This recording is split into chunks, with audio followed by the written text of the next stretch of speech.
بسم الله الرحمن الرحيم. السلام عليكم ورحمة الله.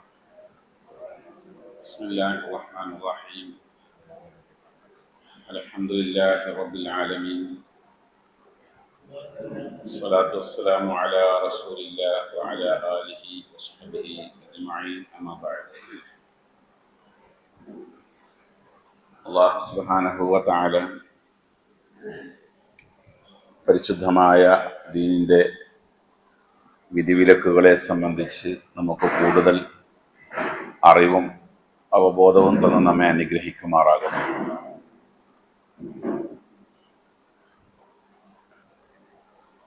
നമ്മൾ കഴിഞ്ഞ ക്ലാസ്സിൽ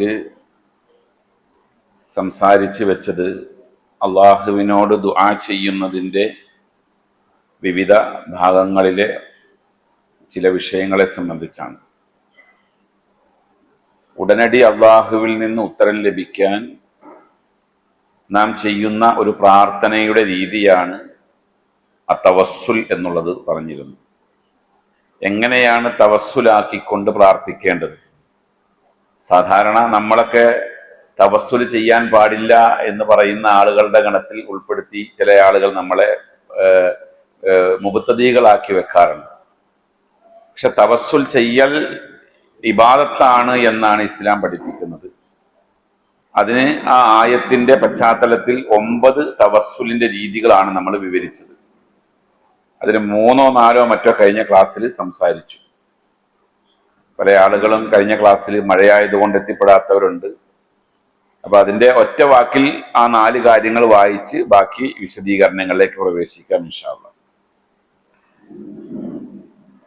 തവസ്സുൽ ചെയ്യുമ്പോൾ ഒന്നാമത്തേത് അത്തവസ്സുലു ബി അസ്മാ ഇല്ലാഹി തആല. എന്താ ഈ തവസ്സുൽ എന്ന് പറഞ്ഞാൽ? തവസ്സുൽ എന്ന് പറഞ്ഞാൽ അതിനർത്ഥം അള്ളാഹുവിൽ നിന്ന് അള്ളാഹുവിലേക്ക് അടുക്കാനുള്ള മാർഗം തേടുക എന്നുള്ളതാണ്. വസീല എന്ന് പറഞ്ഞാൽ യാ അയ്യുഹല്ലദീന ആമനു, അല്ലയോ സത്യവിശ്വാസികളെ, ഇത്തഖുല്ലാഹ, നിങ്ങൾ അള്ളാഹുവിനെ സൂക്ഷിക്കൂ, വബ്തഗൂ ഇലൈഹി അൽ വസീല, അവനിലേക്ക് ചെന്നെത്താനുള്ള മാർഗം തേടുക. അപ്പൊ അള്ളാഹുവിലേക്ക് ചെന്നെത്താനുള്ള ഒരു മാർഗം എന്നുള്ളത്, അതായത് ദുആ ചെയ്യുന്നതിന്റെ രീതിയാണ് ആ പറയുന്നത്. അപ്പോ അള്ളാഹുവിനോട് നമ്മൾ ദുആ ചെയ്യുമ്പോൾ തവസ്സുലു ബി അസ്മാ ഇല്ല, അള്ളാഹുവിന്റെ പേരുകൾ വെച്ചുകൊണ്ട് ദുആ ചെയ്യുക. അതിന് പേരുകൾ വെച്ചുകൊണ്ട് ദുആ ചെയ്യുമ്പോൾ 2 കാര്യങ്ങൾ ഇവിടെ അറിയണം. ഒന്ന്, നമ്മൾ അള്ളാഹുവിനോട് ദുആ ചെയ്യുന്നത് ഏത് ആവശ്യമാണോ ആ ആവശ്യത്തിന് അനുയോജ്യമായ പേരുകൾ ഉണ്ടാവും. ആ പേരുകളെ ചേർത്ത് വെച്ചുകൊണ്ട് വേണം ദുആ ചെയ്യാൻ. ഒരാൾ അള്ളാഹിനോട് ദുആ ചെയ്യാൻ, അള്ളാഹുവേ എനിക്ക് ഒരുപാട് അറിവ് തരണേ, ഒരുപാട് വിജ്ഞാനം തരണേ എന്നൊക്കെ പറഞ്ഞ് ദുആ ചെയ്യുകയാണെങ്കിൽ അൽ അല്ലാം, അൽ ആലിം തുടങ്ങുന്ന അള്ളാഹുവിന്റെ വിശേഷണങ്ങളുണ്ട്. അതിനെ ആയിരിക്കണം ഇതിലേക്ക് ജോയിന്റ് ചെയ്യേണ്ടത്. അള്ളാഹുവിന്റെ കാരുണ്യത്തിന് വേണ്ടിയാണ് ദുആ ചെയ്യുന്നത് എങ്കിൽ അള്ളാഹുവിന്റെ അർഹം, റഹ്മാൻ, റഹീം തുടങ്ങുന്ന വിശേഷണങ്ങൾ വെച്ചുകൊണ്ടാണ് ദുആ ചെയ്യേണ്ടത്. അള്ളാഹുവിന്റെ ഒരു നടപടി പെട്ടെന്നുണ്ടാകണം, ഒരു ഇടപെടൽ അനിവാര്യമാണ്. അതായത് ഒരു സാമുദായികമായ പ്രശ്നമുണ്ടായി, അള്ളാഹു ഇടപെടൽ അനിവാര്യമായ ഒരു വിഷയമാണ് എങ്കിൽ അള്ളാഹുവിന്റെ ഖഹ്രിയത്ത്, ഖഹാർ, ജബ്ബാർ പോലെയുള്ള ഗൗരവകരമായ വിശേഷണങ്ങൾ, പേരുകൾ അത് വെച്ചിട്ട് വേണം ദുആ ചെയ്യാൻ. സല്ലല്ലാഹു അലൈഹി വസല്ലം ദുആ ചെയ്തപ്പോൾ ഈ ശത്രുക്കളുടെ പ്രയാസങ്ങൾ ഒരുപാട്, അതായത് കുറെ ആളുകളെ കൊന്നുകളഞ്ഞല്ലോ, ഖുർആൻ അറിയുന്ന ഹാരികളെ കൊന്നുകളഞ്ഞ സമയത്ത് അവർക്കെതിരെ പ്രാർത്ഥിച്ച പ്രാർത്ഥന അല്ലാഹുമ്മ ഖാതിലിൽ കഫറത അഹ്ലൽ കിതാബി വൽ മുശ്രികീൻ എന്ന് തുടങ്ങുന്ന വാക്കുകളാണ്. അത് ആ പ്രാർത്ഥന അവസാനിപ്പിക്കുന്നത് യാ ജബ്ബാറു യാ ഖഹാർ തുടങ്ങുന്ന വാക്കുകൾ കൊണ്ടാണ്. അപ്പൊ അള്ളാഹുവിന് അതിന്റെ നാമങ്ങൾ ഏതാണോ, 99 പേരുകൾ അള്ളാഹുവിന് നമുക്കറിയാവുന്നതുണ്ട്. നമുക്കറിയാത്ത പേരുകൾ ഒരുപാടുണ്ട്. അള്ളാഹ്ക്ക് 99 നാമം മാത്രമാണെന്ന് നമ്മൾ എന്ത് ചെയ്യാൻ പാടില്ല, പരിമിതപ്പെടുത്താൻ പാടില്ല. 99 അല്ലാത്ത പേരുകളും അള്ളാഹ്ക്കുണ്ട്. അത് ആ പ്രാർത്ഥനയിൽ നബി സല്ലല്ലാഹു അലൈഹി വസല്ലം ഉൾപ്പെടുത്തുകയും ചെയ്തിട്ടുണ്ട്. ഞാൻ കഴിഞ്ഞ ക്ലാസ്സിൽ അത് വായിച്ചു പോയതാണ്, അത് ഞാൻ ആവർത്തിക്കുന്നില്ല. രണ്ടാമത്തേത് അത്തവസ്സുലു ബി സിഫാത്തില്ല, അള്ളാഹുവിന്റെ സിഫത്തുകൾ എന്ന് പറഞ്ഞാൽ അള്ളാഹിന്റെ വിശേഷണങ്ങൾ, അള്ളാഹുവിന്റെ വിശേഷണങ്ങളെ മുന്നിൽ വെച്ചുകൊണ്ട് നടത്താവുന്ന പ്രാർത്ഥന. ഇപ്പോ ഒരു പ്രാർത്ഥനയിലുണ്ട്, അള്ളാഹുവെ ഇന്നക അലാ കുല്ലി ഷൈഇൻ ഖദീർ, നിനക്ക് എല്ലാ കാര്യങ്ങളുടെ മേലും കഴിവുള്ളവനാണ്. അള്ളാഹിന്റെ വിശേഷണമാണത്. അപ്പോ നമ്മളൊരു ഒരു അസാധ്യമായ ഒരു വിഷയം നമ്മുടെ മുമ്പിൽ വന്നു. അസാധ്യമായ ഒരു വിഷയം നമ്മുടെ മുമ്പിൽ വരുമ്പോ നമ്മൾ അള്ളാഹിനോട് ചെയ്യുന്ന ദുആയിൽപ്പെട്ടതാണ് എനിക്ക് ഇന്നാർന്ന കാര്യങ്ങൾക്ക് നടത്തരണം, ഇന്നക അലാ കുല്ലി ഷൈഇൻ ഖദീർ, നിനക്ക് എല്ലാത്തിനും കഴിവുള്ളവനാണല്ലോ അള്ളാഹ്. അതേപോലെ അള്ളാഹുവിന്റെ ഇസ്സത്ത് മുന്നിൽ വെച്ചുകൊണ്ട് നബി സല്ലല്ലാഹു അലൈഹി വസല്ലം ദുആ ചെയ്തതിന്റെ ഒക്കെ ഉദാഹരണം ഞാൻ കഴിഞ്ഞ ക്ലാസ്സിൽ പറഞ്ഞിരുന്നു. മൂന്നാമത്തേത് അത്തവസ്സുലു ബിൽ ഈമാനി വൽ അമലി സ്വാലിഹ്, നമ്മളുടെ വിശ്വാസത്തെ മുന്നിൽ വെച്ചുകൊണ്ട് അള്ളാഹുവേ ഞാൻ നിന്നിൽ വിശ്വസിച്ചിരിക്കുന്നു, എനിക്ക് നിന്നിലുള്ള വിശ്വാസത്തിന് കിട്ടിയിരിക്കുന്ന തെളിവെന്താ? ഈ ആളുകൾ പറഞ്ഞു കേട്ടുള്ള അറിവ് മാത്രം, ഖുർആനും ഹദീസും ഒക്കെ ഇങ്ങനെ കേട്ടുള്ള അറിവാണ്. ആഴത്തിൽ പഠിച്ചിട്ടോ അല്ലെങ്കിൽ ആഴത്തിൽ മനസ്സിലാക്കിയിട്ടോ ഒരു നബിയെ നേരിട്ട് കണ്ടിട്ടോ ഒന്നും അല്ല ഞാൻ വിശ്വസിച്ചിട്ടുള്ളത്. ആ വിശ്വാസത്തെ ഞാൻ നിന്റെ മുന്നിൽ വെച്ചുകൊണ്ട് ഞാൻ ദുആ ചെയ്യുന്നു എന്നുള്ള അതും തവസ്സുലാണ്. ഞാൻ 3 ആളുകളുടെ ചരിത്രം നമ്മൾ കഴിഞ്ഞ ക്ലാസ്സിൽ വായിച്ചിരുന്നു. നാലാമത്തേത് അത്തവസ്സുലു ബിദ്ദുആഇ സ്വാലിഹീൻ ഫിൽ ഹയാത്ത്, സ്വാലിഹീങ്ങളായ ആളുകളെ കൊണ്ട് അവരുടെ ജീവിതകാലത്ത് ദുആ ചെയ്യിപ്പിച്ചുകൊണ്ട് നടത്തുന്ന തവസ്സുൽ. അത് നമ്മൾ ചെറിയൊരു വിശദീകരണം കഴിഞ്ഞ ക്ലാസ്സിൽ തന്നിരുന്നു. ഇത് കുറച്ചുകൂടെ ഒന്ന് മനസ്സിലാക്കി തരാനുണ്ട്. ഇന്ന് നമ്മുടെ ഇടയിൽ തെറ്റിദ്ധരിപ്പിച്ചു കൊണ്ടിരിക്കുന്ന ഒരു തവസ്സുലിന്റെ രീതി അതാണ്. സ്വാലിഹീങ്ങളായ ആളുകൾ ജീവിത കാലഘട്ടത്തിൽ അവരെ കൊണ്ട് ദുആ ചെയ്യിപ്പിച്ചുകൊണ്ട് നമ്മൾ നടത്തുന്ന തവസ്സുൽ. അങ്ങനെ ചെയ്യാം. അതെങ്ങനെയാണ്? ഇപ്പോ യാക്കൂബ് നബിയുടെ ചരിത്രം പറയുന്നിടത്ത് കാണാം,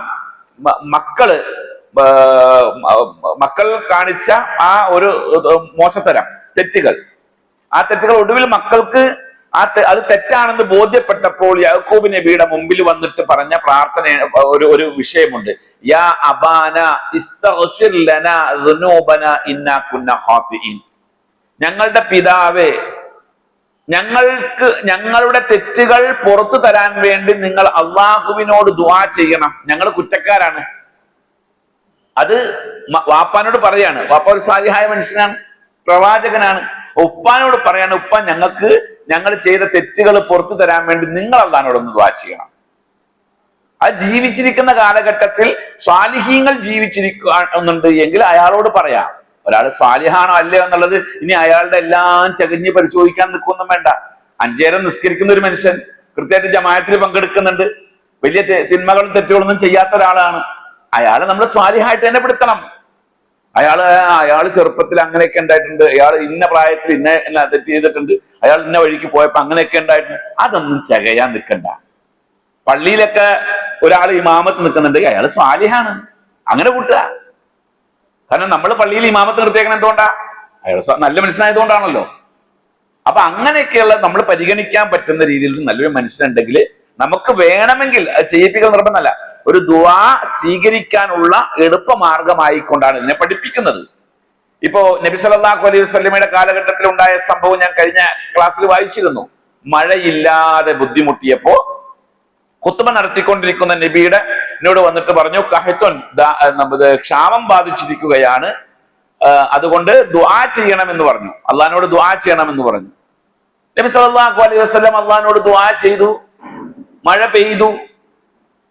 ഇനിയുള്ള സംഭവം നമുക്ക് വായിക്കാം.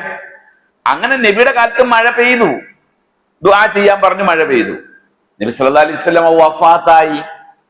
വഫാത്തായി കഴിഞ്ഞ ഉമർ ഇബ്നുൽ ഖത്താബ് റളിയല്ലാഹു അൻഹുവിന്റെ കാലഘട്ടത്തിൽ മഴയ്ക്ക് വേണ്ടി മഴയില്ലാതെ ബുദ്ധിമുട്ടിയപ്പോൾ എന്താ സംഭവം? അവിടെ ഒരു സംഭവം ഉണ്ടായി. അനസ് റളിയല്ലാഹു അൻഹു റിപ്പോർട്ട് ചെയ്യാണ്, അന്ന ഉമർ ഇബ്നുൽ ഖത്താബ് റളിയല്ലാഹു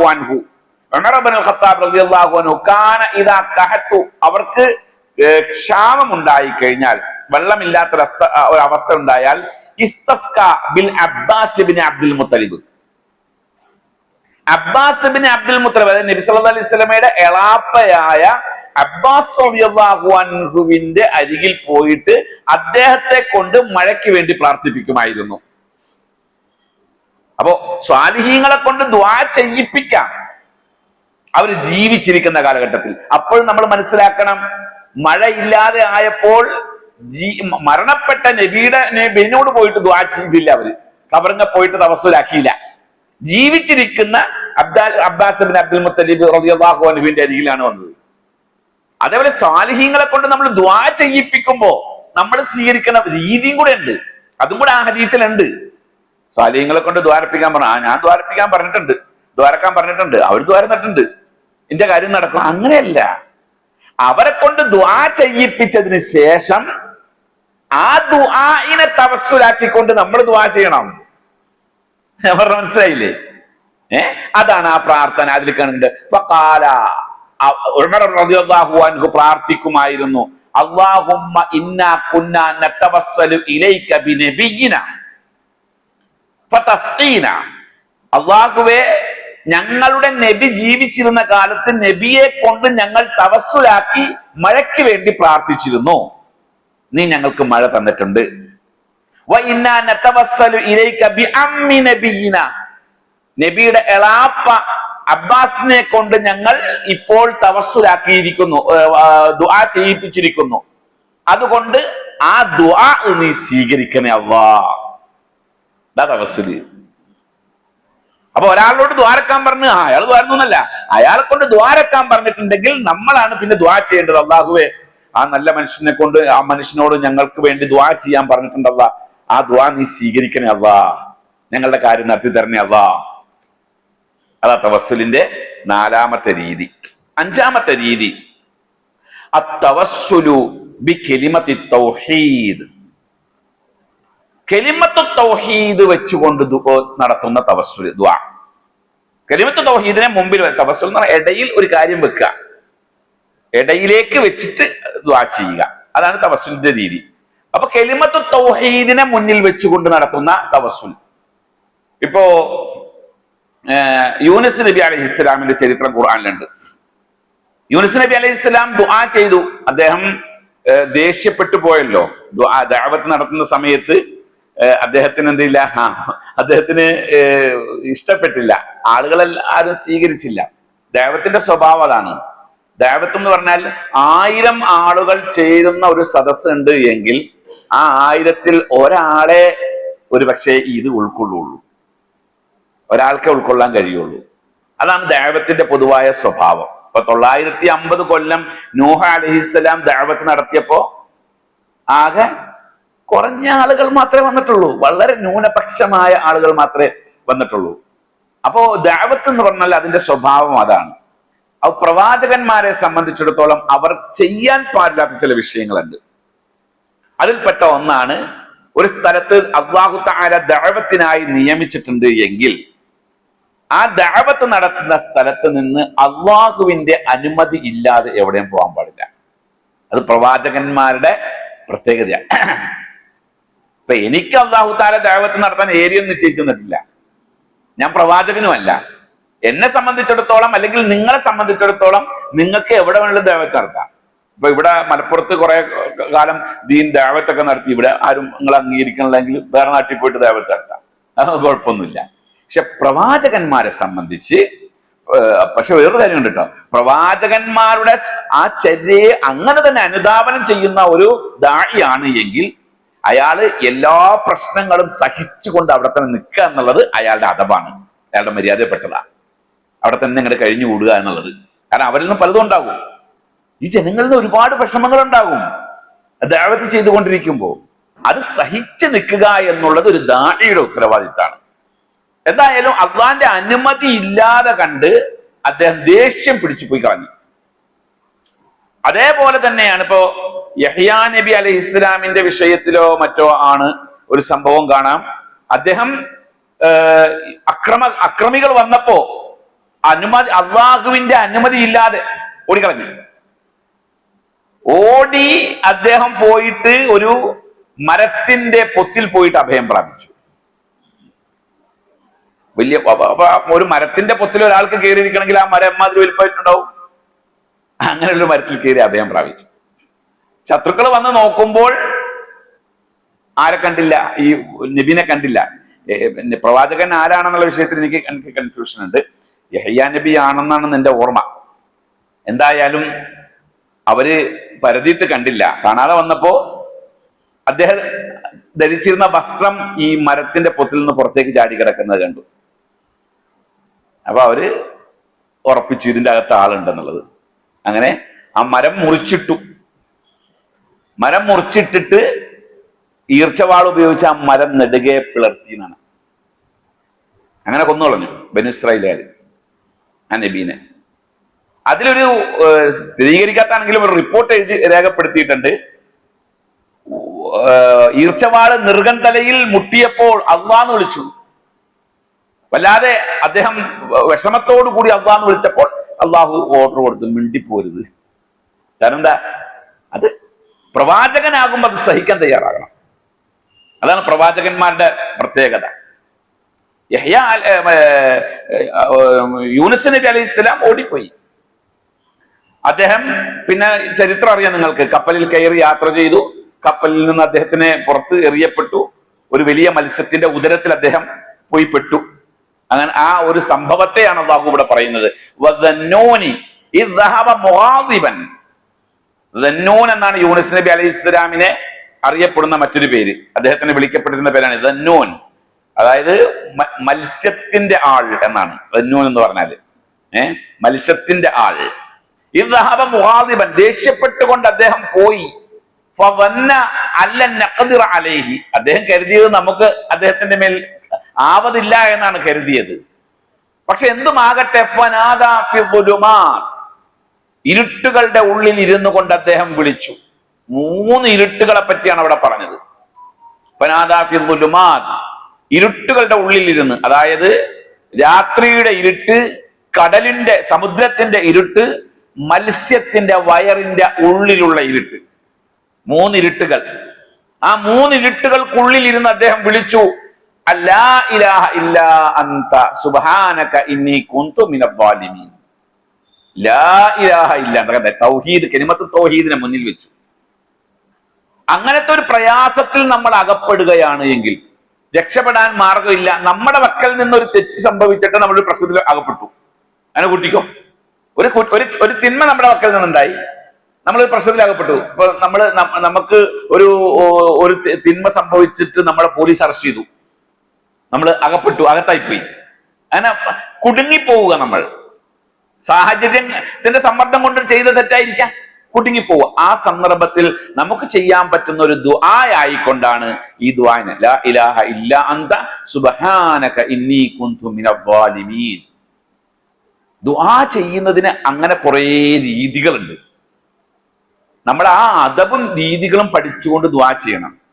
അപ്പോ കാര്യങ്ങൾ കുറേയും കൂടെ എളുപ്പമായി കിട്ടുന്നതായിട്ട് നമുക്ക് അനുഭവപ്പെടാൻ കഴിയും. നമ്മുടെ ചർച്ചയിൽ അതൊക്കെ ഇൻഷാ അല്ലാഹ് കടന്നു വരുന്നുണ്ട്. അപ്പൊ അതാണ് തൗഹീദിനെ മുന്നിൽ വെച്ചുകൊണ്ട് നടത്തുന്ന ദുആ. 6ാമത്തെ തവസ്സുൽ, അത്തവസ്സുലു ബി അഖ്സാ ഗായത്തിൽ ഖുദൂ. അങ്ങേയറ്റം നമ്മൾ നമ്മളുടെ കഴിവില്ലായ്മ, വിനയം പ്രകടിപ്പിച്ചുകൊണ്ട് നടത്തുന്ന, അതായത് നമ്മളുടെ വിനയവും താഴ്മയും പ്രകടിപ്പിച്ചുകൊണ്ട് മുന്നിൽ വെച്ചുകൊണ്ട് നടത്തുന്ന തവസ്സുൽ. അതായത് നൂഹ് നബി അലൈഹി ഇസ്ലാമിന്റെ ദുആ അതിൽ കൊടുത്തിട്ടുണ്ട്. ഉദാഹരണമായിട്ട് നൂഹ് നബി അലൈഹി ഇസ്ലാമിനെ അവർ മജ്നൂൻ എന്ന് വിളിച്ചു, ഭ്രാന്തനാണെന്ന് വിളിച്ചു. അദ്ദേഹത്തെ അവിടെ ആട്ടി ഓടിച്ച സന്ദർഭം. ഫദഅ റബ്ബഹു, അദ്ദേഹം റബ്ബിനോട് ദുആ ചെയ്തു, അന്നി മഗ്ലൂബുൻ, ഞാൻ പരാജിതനാണ് അല്ലാഹ്. നമ്മൾ അങ്ങനെ സംഭവിച്ചു പോലും. നമ്മളുടെ എല്ലാ ടെക്നിക്കുകളും പരാജയപ്പെട്ട് കഴിയുമ്പോൾ നമുക്ക് ഇനി ഒരു മാർഗം ഇല്ലാണ്ട് വരുമ്പോൾ നടത്തുന്ന ആ ദുആയിൽ ഇങ്ങനെ അദ്ദേഹം ദുആ ചെയ്തു, അന്നി മഗ്ലൂബുൻ, ഞാൻ പരാജിതനാണ്, ഫൻതസിർ, എന്നെ നീ സഹായിക്കണേ അല്ലാഹ്. അദ്ദേഹം നടത്തിയ ദുആയാണ്. വഅയ്യൂബ ഇദ് നാദാ റബ്ബഹു, അയ്യൂബ് നബി റബ്ബിനോട് ദുആ ചെയ്തു. ലോകത്ത് അദ്ദേഹം അനുഭവിച്ച പരീക്ഷണം, അയ്യൂബ് നബി അലൈഹിസ്സലാം അനുഭവിച്ച പരീക്ഷണം, ആ പരീക്ഷണം വെച്ച് നോക്കുമ്പോൾ നമ്മളെന്നും അനുഭവിക്കുന്നത് ഒരു പരീക്ഷണമേ അല്ല. ഇപ്പൊ നമ്മുടെ മുമ്പിലുള്ള ഒരു വിഷയമാണല്ലോ നമ്മുടെ ഇതിന്റെ വിഷയം, അതായത് നമ്മുടെ വയനാട്ടിലുണ്ടായ വിഷയങ്ങൾ അല്ലെ. എന്താണ് ചർച്ചകൾ നടക്കുന്നത്. ഇപ്പൊ 9 ദിവസമായി സംഭവം നടന്നിട്ട്. അവിടെ നടന്ന സംഭവം ഇപ്പോഴും എന്താണ് എന്ന് വ്യക്തമായിട്ടില്ല. ഒരു ഉരുള് പൊട്ടിയിട്ടുണ്ട്, മലവെള്ളപ്പാച്ചിലുണ്ടായി. എത്ര പേര് ഇപ്പോഴും മണ്ണിന്റെ അടിയിലുണ്ട് എന്ന് വ്യക്തമല്ല. ഔദ്യോഗിക കണക്ക് അല്ല, അനൗദ്യോഗിക കണക്ക് പ്രകാരം അവിടത്തുകാരനായ ഒരാളുടെ ഒരു ഇന്റർവ്യൂ ഞാൻ ഇന്ന് കണ്ടിരുന്നു. 140 150 കുടുംബങ്ങളുള്ള വീടുകളുള്ള 4 5 ഗ്രാമങ്ങൾ മണ്ണിന്റെ അടിയിലാണ്. നിങ്ങളൊന്ന് ആലോചിച്ചത്, 140 വീട് കൂട്ടിക്കോളി. 140 വീട് എന്ന് പറയുമ്പോൾ ഒരു വീട്ടിൽ മിനിമം 4 മെമ്പേഴ്സിനെ വെച്ച് കൂട്ടി. അങ്ങനെയുള്ള 5 ഗ്രാമത്തോളം മണ്ണിന്റെ അടിയിലാണെന്ന് പറയുമ്പോൾ അതല്ലാത്തതാണ് ഇപ്പൊ ഈ പുറത്തു വന്നുകൊണ്ടിരിക്കുന്നത്. അവിടത്തുകാരനായ ഒരാൾ പറഞ്ഞ ഒരു ഇതാണ് ഔദ്യോഗിക. അതുകൊണ്ട് തന്നെയല്ലേ ഈ പല കാര്യങ്ങളും ഇവിടെ പുറത്തു വിടാതെ മൂടി വെച്ചുകൊണ്ടിരിക്കുന്നത്. നമ്മൾ മനസ്സിലാക്കേണ്ട കാര്യം എന്താണെന്ന് വെച്ച് കഴിഞ്ഞാല്, അല്ലാഹുവിന്റെ പരീക്ഷണം, ആ പരീക്ഷണം എന്താണെന്ന് നമ്മൾ മനസ്സിലാക്കണം. അത് മനസ്സിലാകാതെ പോയതാണ് നമുക്ക് സംഭവിച്ച പരാജയം. സത്യത്തിൽ അള്ളാഹു നമ്മളെ സൃഷ്ടിച്ചത്, ആകാശഭൂമികളെ സൃഷ്ടിച്ചത്, ജീവിതവും മരണവും സൃഷ്ടിച്ചത്, മക്കളെ സൃഷ്ടിച്ചത്, സമ്പത്ത് തന്നത്, ഇതൊക്കെ എന്തിനാ? ചിന്തിച്ചോക്കിയുണ്ട്. അള്ളാഹു, അതാണ് ഖുർആൻ ഇടയ്ക്കൊക്കെ അതിന്റെ വരികളുടെ ഉള്ളിലേക്കൊന്ന് ഇറങ്ങി വായിച്ചു നോക്കണം. അപ്പൊ നമുക്ക് മനസ്സിലാക്കാൻ പറ്റും.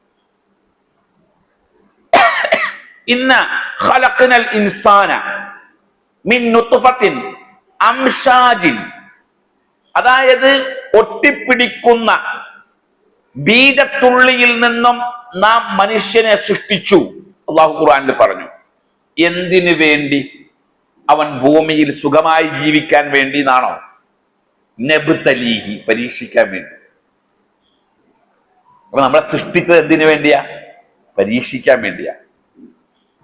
ആ ആയത്തിന്റെ വിശദീകരണത്തിൽ ഇമാം സഅദി പറയുന്ന മനോഹരമായ ഒരു ഉദ്ധരണിയുണ്ട്. ثم لما أراد الله تعالى خلقه خلق أباه آدم من طين. അല്ലാഹു തആല സൃഷ്ടിപ്പ് ഉദ്ദേശിച്ചപ്പോൾ നമ്മളുടെ പിതാവായ ആദമിനെ മണ്ണിൽ നിന്ന് സൃഷ്ടിച്ചു.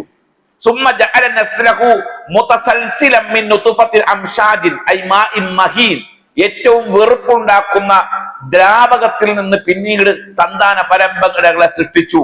എന്തിനാണ്? നബ്തലീഹി ബിദാലിക, അതുകൊണ്ട് പരീക്ഷിക്കാൻ വേണ്ടി. അതുകൊണ്ട് പരീക്ഷിക്കാൻ എന്ന് പറഞ്ഞാൽ മനസ്സിലായില്ല. ഇപ്പൊ ഞാൻ പറഞ്ഞ ആ വാക്ക് പോലും കണ്ടില്ലേ? വെറുപ്പുളവാക്കുന്ന, അറപ്പുളവാക്കുന്ന ദ്രാവകത്തിൽ നിന്ന് സൃഷ്ടിച്ചു എന്നുള്ളത്. നമ്മളുടെ സൃഷ്ടിപ്പ് ബേസ് എന്താണ്, നമ്മൾ എവിടെ നിന്ന് വന്നു എന്ന് ഇപ്പൊ ചിന്തിക്കാൻ നമുക്ക് താല്പര്യമില്ല. ഇപ്പൊ നമുക്ക് അറപ്പാണല്ല, വെറുപ്പാണ്, അല്ലേ? സമ്പന്നതയുടെ സൗകര്യങ്ങളുടെ മുകളിലേക്ക് മനുഷ്യൻ മുകളിലേക്ക് കയറും തോറും വെറുപ്പിന്റെ, അറപ്പിന്റെ ആഴം കൂടിക്കൊണ്ടിരിക്കുക. തിരിഞ്ഞു നോക്കുക എപ്പോഴും നമ്മൾ വന്ന വഴി ഏതാണ് എന്ന്. അല്ലദീ ഖലഖൽ മൗത വൽ ഹയാത ലിയബ്ലുവകും അയ്യുക്കും അഹ്സനു അമല. ജീവിതവും മരണവും അവൻ സൃഷ്ടിച്ചു എന്തിനു വേണ്ടി? ലിയബ്ലുവകും, നിങ്ങളെ പരീക്ഷിക്കാൻ വേണ്ടി. അയ്യുക്കും അഹ്സനു അമല, ആരാണ് നിങ്ങളുടെ കൂട്ടത്തിൽ നന്നായിട്ട് പ്രവർത്തിക്കുന്നവരാണെന്ന് അറിയാൻ വേണ്ടി. അപ്പൊ നമ്മളെ സൃഷ്ടിച്ചത് പരീക്ഷിക്കാൻ വേണ്ടി, ജീവിതവും മരണവും സൃഷ്ടിച്ചത് പരീക്ഷിക്കാൻ വേണ്ടി. ഹുവല്ലദീ ഖലഖസ് സമാവാതി വൽ അർള ഫീ 6 അയ്യാം, 6 ദിവസത്തിൽ അല്ലാഹു തആല ആകാശ ഭൂമികളെ സൃഷ്ടിച്ചു. വകാന അർശുഹു അലൽ മാ, അർശിനെ വെള്ളത്തിന്റെ മുകളിൽ അല്ലാഹു സ്ഥാപിക്കുകയും ചെയ്തു. എന്തിനു വേണ്ടി? ലിയബ്ലുവകും അയ്യുക്കും അഹ്സനു അമല, നിങ്ങളുടെ കൂട്ടത്തിൽ ആരാണ് നല്ല അമൽ ചെയ്യുന്നതെന്ന് അറിയാൻ വേണ്ടി. അപ്പൊ നമ്മളെ സൃഷ്ടിച്ചത് പരീക്ഷിക്കാൻ വേണ്ടി, ജീവിതവും മരണവും സൃഷ്ടിച്ചത് പരീക്ഷിക്കാൻ വേണ്ടി, നമ്മൾ അധിവസിക്കുന്ന ഭൂമി ഉൾപ്പെടെ ആകാശവും അർശും സൃഷ്ടിച്ചത് പരീക്ഷിക്കാൻ വേണ്ടി. അടുത്തത് ഇന്നാ ജഅൽനാ മാ അലൽ അർളി സീനതൻ ലഹാ. ഈ ഭൂമിയിലുള്ള ഭംഗിയുള്ളതെല്ലാം അല്ലാഹു സൃഷ്ടിച്ചു. വളരെ മനോഹരമായാണ് ഭൂമിയെ സംവിധാനിച്ചത്. എന്തിനു വേണ്ടിയാ? ലിനബ്ലുവഹും അയ്യുഹും അഹ്സനു അമല. അവരുടെ കൂട്ടത്തിൽ നന്നായി പ്രവർത്തിക്കുന്നവർ ആരാണെന്ന് അറിയാൻ വേണ്ടി. ഇന്നമാ അംവാലുക്കും വ ഔലാദുക്കും ഫിത്നത്തുൻ. നിങ്ങളുടെ സമ്പത്തും നിങ്ങളുടെ സന്താനങ്ങളും പരീക്ഷണമാണ്. അപ്പൊ ടോട്ടൽ എന്താ? ജീവിതം പരീക്ഷണമാണ്. അതെന്ത് തിരിച്ചറിയാതെ പോയി നമ്മൾ? നമ്മളുടെ കൂട്ടത്തിൽ 5 നേരം ജമാഅത്തായി നിസ്കരിക്കുന്ന ആൾക്കാർ പോലും ഇത്തരത്തിൽ ഒരു പ്രശ്നമുണ്ടാകുമ്പോൾ അതിനെ ഈ പ്രകൃതി ദുരന്തം എന്ന പേരൊന്നും ഇട്ട് വിളിക്കേണ്ട. അതൊക്കെ ഇവരിട്ട് വിളിച്ചോട്ടെ. നമ്മൾ ഒരിക്കലും ആ പേരുകളൊന്നും ഇതാക്കണ്ട. അള്ളാഹുവിന്റെ തർബിയത്ത്, അള്ളാഹുവിന്റെ പരീക്ഷണം, ഇതിന്റെ അപ്പുറത്തേക്ക് ഒരു പ്രയോഗം വേണ്ട എന്നുള്ള അഭിപ്രായക്കാർ. ഖുർആന്റെ പ്രയോഗം വെച്ച് നോക്കിക്കഴിഞ്ഞാൽ ബഅ്സാ എന്ന ഖുർആൻ പ്രയോഗിച്ചത്. ബഅ്സാ ശുദ്ധ ഖുർആനിൽ കാണാൻ കഴിയും ബഅ്സാ എന്ന്. അഫ അമിന അഹ്ലുൽ ഖുറാ അൻ യഅതിയഹും ബഅ്സുനാ ബയാതൻ വഹും നായിമൂൻ. ഖുർആൻ ചോദിച്ചില്ലേ, ആ ഗ്രാമീണവാസികൾ നിർഭയരായി കഴിഞ്ഞുവോ? നിർഭയരാണോ? അൻ യഅതിയഹും ബഅ്സുനാ, നമ്മളുടെ ബഅ്സ് വന്ന് പിടിപെടുന്ന വിഷയത്തിൽ അവർ നിർഭയരായി പോയോ എന്ന് പറഞ്ഞാല് അള്ളാഹുവിന്റെ ബഅ്സ് വന്ന് പിടികൂടുന്ന വിഷയത്തിൽ പേടിയില്ലാത്ത ആളുകളായി പോയോ? എന്താ ബഅ്സ് എന്ന് പറഞ്ഞാൽ? ബഅ്സിന് നമ്മുടെ ആൾക്കാർ കൊടുത്ത അർത്ഥം എന്ന് പറഞ്ഞാല് ശിക്ഷ എന്ന അല്ല. ശിക്ഷ എന്ന് പറയാൻ പറ്റില്ല. ആ ബഅ്സ് എന്ന് പറഞ്ഞാൽ ശൗര്യം എന്ന് പറയാം, അല്ലെങ്കിൽ ശകാരം. അള്ളാഹുവിന്റെ ശകാരം അല്ലെങ്കിൽ അള്ളാഹുവിന്റെ ശൗര്യം, അത് ബയാത്തൻ, അവർ രാത്രി കിടന്നുറങ്ങുമ്പോൾ വഹും നായിമൂൻ, കിടന്നുറങ്ങുന്ന സമയത്ത് രാത്രിയിൽ അവരെ പിടികൂടുകയില്ല എന്ന് അവർ കരുതിപ്പോയോ? ഖുർആന്റെ ചോദ്യ. ഇത് കഴിഞ്ഞ മുമ്പത്തെ ചൊവ്വാഴ്ച ഇറങ്ങിയ ആയത്തല്ല. ചൊവ്വാഴ്ച പാതിരാത്രിക്ക് അവർ ഉറങ്ങുമ്പോൾ അവരാരും കരുതിയില്ലല്ലോ ഇങ്ങനെ ഒരു സംഭവം ഉണ്ടാകുന്നു. അങ്ങനെ കരുതിയിരുന്നെങ്കിൽ അവർ കിടന്നുറങ്ങുമായിരുന്നു. ചൊവ്വാഴ്ച അങ്ങനത്തെ സംഭവം ഉണ്ടായതിനു ശേഷം ബുധനാഴ്ച രാത്രി നമ്മൾ എങ്ങനെയാ കിടന്നുറങ്ങിയത്? പല ആളുകളും പേടിച്ചിരുന്നു ഇല്ലേ? ഭയപ്പെട്ടു. എന്താ സംഭവിക്കാന്ന് പറയാൻ പറ്റൂല. പല ആളുകളും വിളിച്ചു ചോദിച്ചില്ലേ അങ്ങോട്ടും ഇങ്ങോട്ടും പലരെ, എന്താ അവിടെ എന്താണ്ടായത്, ഇവിടെ എന്താണ്ടായത്? അപ്പൊ അള്ളാഹു അവന്റെ ശൗര്യം ബഅ്സ് എന്ന് പറഞ്ഞാൽ മതി. ഇനി അദാബ് എന്ന് പറയുമ്പോൾ അത് മുൻഗാമികളുമായി ബന്ധപ്പെടുത്തിക്കൊണ്ടാണ്, നമുക്ക് പിന്നെ വിശദീകരിക്കാം.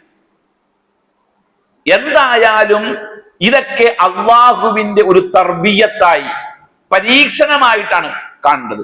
വല നബ്ലുവന്നക്കും ബിശൈഇൻ മിനൽ ഖൗഫ്. കണ്ടോ, അത് ഖുർആൻ പറഞ്ഞ വല നബ്ലുവന്നക്കും.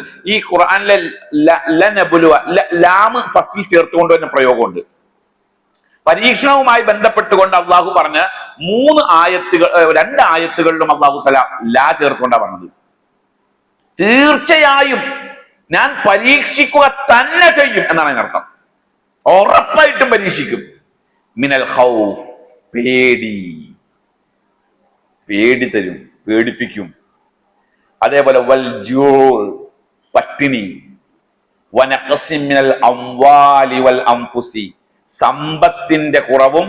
അതേപോലെ അംഫുസ് എന്ന് പറഞ്ഞാൽ ആളുകളുടെ കുറവ് എന്ന് പറഞ്ഞാൽ നിലവിലുള്ള ആളുകൾ മരണപ്പെട്ടുകൊണ്ട് അല്ലാഹു തആല പരീക്ഷിക്കും.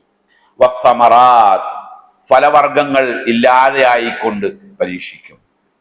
വലനബ്ലുവന്ന ഫീ അംവാലിക്കും വഅൻഫുസിക്കും, നിങ്ങളുടെ സമ്പത്തിലും നിങ്ങളുടെ ശരീരത്തിലും നമ്മൾ പരീക്ഷിക്കും.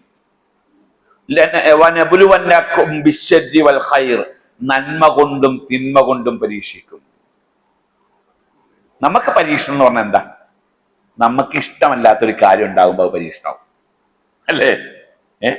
ഇഷ്ടമുള്ളൊരു കാര്യം അതാ നമ്മളെന്താ പറയാ, പെട്ടെന്ന് നമ്മൾക്ക് പ്രതീക്ഷിക്കാത്ത ഒരു ഫണ്ട് നമ്മുടെ കയ്യിലേക്ക് വന്നു. പെട്ടെന്ന് നമ്മൾ സങ്കല്പിക്കാൻ പോലും കഴിയാത്ത, ഹലാലായത് തന്നെ, ഹറാമല്ല, ഹലാലായ നമ്മൾ സങ്കല്പിക്കാൻ പോലും കഴിയാത്ത ഒരു ഫണ്ട് നമ്മുടെ കയ്യിലേക്ക് വന്നു. ഉടനെ നമ്മൾ എന്താ പറയാ? പഠിച്ചോ എന്നോട് കരുണ കാണിച്ചു അല്ലേ, റബ്ബിന്റെ ഔദാര്യാണിത്. നമുക്ക് സത്യത്തിൽ ചിന്തയില്ലാതെ ആയി പോയതുകൊണ്ടാണ് അങ്ങനെ പറഞ്ഞത്. വിശുദ്ധ ഖുർആനിൽ അല്ലാഹു സുബ്ഹാനഹു വ തആല പരീക്ഷണവുമായി ബന്ധപ്പെട്ട് പറഞ്ഞത് വലനബ്ലുവക്കും ബിൽ ഹസനാത്തി വസ്സയ്യാത്ത്, വലനബ്ലുവന്നക്കും ബിൽ ഹസനാത്തി വസ്സയ്യാത്ത്, നന്മ കൊണ്ടും തിന്മ കൊണ്ടും നിങ്ങളെ പരീക്ഷിക്കും. ആദ്യം എന്തുകൊണ്ടാ പരീക്ഷിക്കുക? നന്മ കൊണ്ടാ. എന്ന് പറഞ്ഞാൽ നമ്മൾ ഇന്ന് അനുഭവിച്ചു കൊണ്ടിരിക്കുന്ന മുഴുവൻ കാര്യങ്ങളും പരീക്ഷണമാണ്. അതറിയണം. ഇന്നിപ്പോ പുറത്തേക്ക് ഇറങ്ങുമ്പോ നമുക്ക് ഒരു ഫുഡ് വാങ്ങിച്ചു കഴിക്കണം, നമ്മൾ ആഗ്രഹിച്ചൊരു ഫുഡ് വാങ്ങിച്ചു കഴിക്കണം.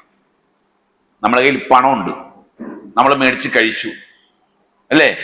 പരീക്ഷണമാണ്. നീ ആഗ്രഹിച്ചപ്പോൾ അത് കഴിക്കാനുള്ള സൗകര്യങ്ങൾ നിനക്ക് കിട്ടിയിട്ടുണ്ട്. അപ്പൊ നമ്മൾ എന്ത് ചെയ്യണം? അൽഹംദുലില്ലാ, അല്ലാഹുവേ ഇങ്ങനെ എനിക്ക് സൗകര്യം കിട്ടിയിരിക്കുന്നു. വലിയ കാര്യം. രാത്രിയിൽ നബി സല്ലല്ലാഹു അലൈഹി വസല്ലം വിശന്നിട്ട് ഇറങ്ങി നടക്കുക, വിശപ്പ് കൊണ്ട് വീട്ടിൽ കിടന്നുറങ്ങാൻ പറ്റാണ്ട് ഇറങ്ങി നടക്കുക. നിങ്ങൾ അറിയേണ്ട കാര്യം എന്ന് വെച്ചാല് ഒരു പ്രവാചകനാണ്. ഒരു പ്രവാചകൻ എന്ന് പറയുമ്പോൾ ദുആ ചോദിച്ചാൽ അല്ലാഹ് അപ്പൊ ഉത്തരം കൊടുക്കും. ചോദിച്ച് മേടിക്കാൻ അല്ലാഹുവിനോട് ഇല്ല. വിശന്നിട്ട് പുറത്തിറങ്ങി നടന്നപ്പോ അബൂബക്കറിനെ സിദ്ദീഖ് റളിയല്ലാഹു അൻഹുവിനെ കണ്ടു, ഉമർ ഇബ്നുൽ ഖത്താബ് റളിയല്ലാഹു അൻഹുവിനെ കണ്ടു. രണ്ടാൾക്കാരെ കണ്ടു. അവരോട് ചോദിച്ചു, എന്തെങ്ങനെ നട്ടപ്പാതിരാക്ക് ഇങ്ങനെ പുറത്തിറങ്ങി നടക്കുന്നു? അവർ പറഞ്ഞു, വിശന്നിട്ടാണ്. അവരും വിശപ്പാണ്. അവരുടെ കയ്യിൽ ആരുടെങ്കിലും കയ്യിൽ ഉണ്ടായിരുന്നുവെങ്കിൽ ഇവിടെ കിട്ടുമായിരുന്നു, അവരുടെ കയ്യിലില്ല. ഈ ഒരു സിറ്റുവേഷൻ നമ്മളൊന്ന് ചിന്തിച്ചു നോക്കിയേ. നമ്മൾ അഭിമുഖീകരിക്കുക, ഇത് തയ്യാറാകുക. ആ ടൈമിൽ സവാലി നിഅമത്ത് എന്ന് പറഞ്ഞാൽ ഈ അനുഗ്രഹം, നിലവിൽ കിട്ടിയ സൗകര്യം നീങ്ങിപ്പോവുക എന്ന് പറഞ്ഞാൽ അത് വലിയ പരീക്ഷണം. പരീക്ഷണങ്ങളുടെ 3 രീതികളുണ്ട്, നമ്മുടെ അടുത്ത ക്ലാസ്സുകളിലൊക്കെ വിശദീകരിക്കുക. അതിലൊന്നാണ് സവാലു നിഅമത്ത്, ഈ നിലവിലുള്ള സൗകര്യം നീങ്ങിപ്പോവുക എന്നുള്ളത്. അത് നമ്മൾ വല്ലാതെ ഭയപ്പെടേണ്ട കാര്യമാണ്. അള്ളാഹുവിന്റെ പ്രവാചകന്റെ ദുആയിൽപ്പെട്ടതാണ്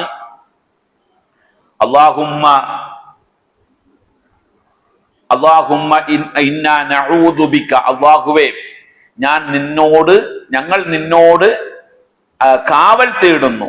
എന്തിൽ നിന്ന്? മിൻ സവാലി നിഅമതിക, നീ ചെയ്തു തന്ന നിഅമത്ത് നീങ്ങിപ്പോകുന്നതിന്.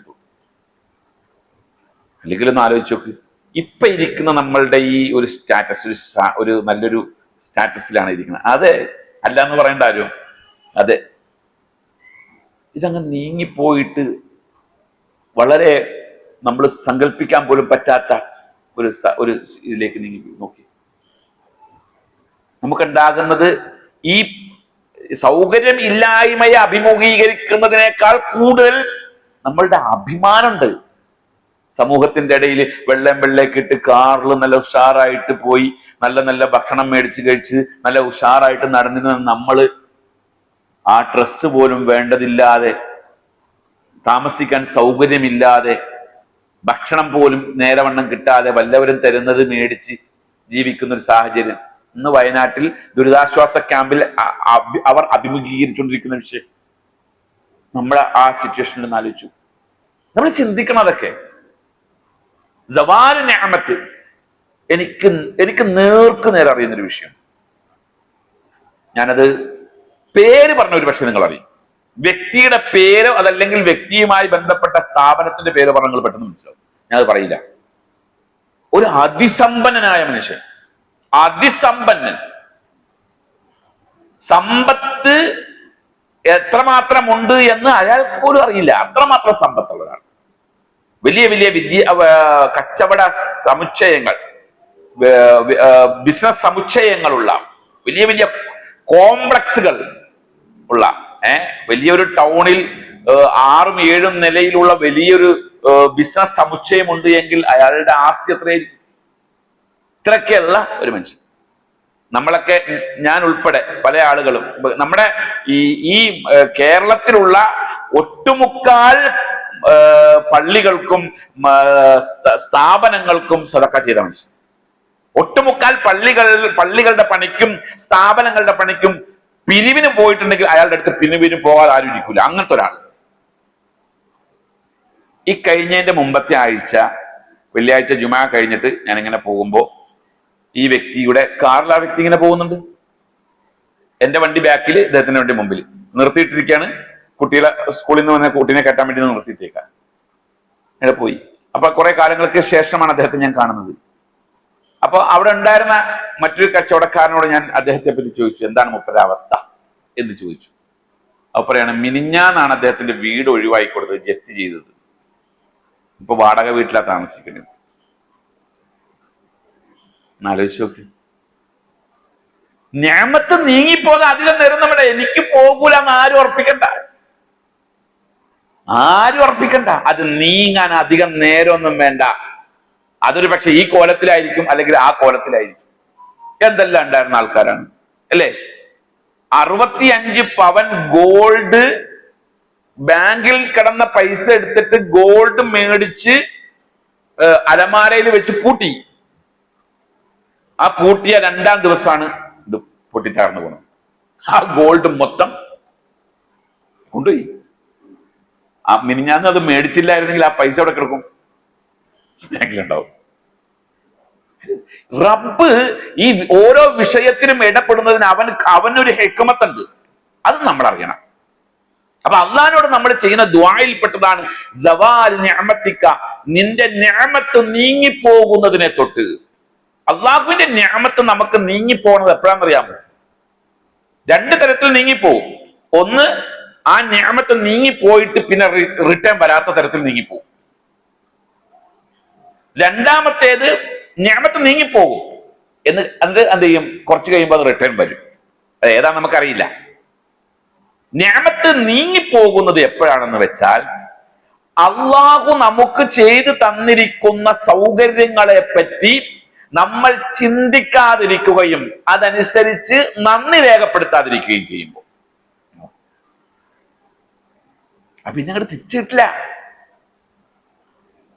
ഉദാഹരണം, അള്ളാഹു പ്രവാചകന്മാർക്ക് ആകാശത്തിൽ നിന്നും സ്വർഗത്തിൽ നിന്നും വിഭവങ്ങൾ ഇറക്കിയിട്ടുണ്ട്. പ്രവാചകന്മാരുടെ പ്രാർത്ഥനയ്ക്ക് ഭാഗമായിക്കൊണ്ട് ഇല്ലേ?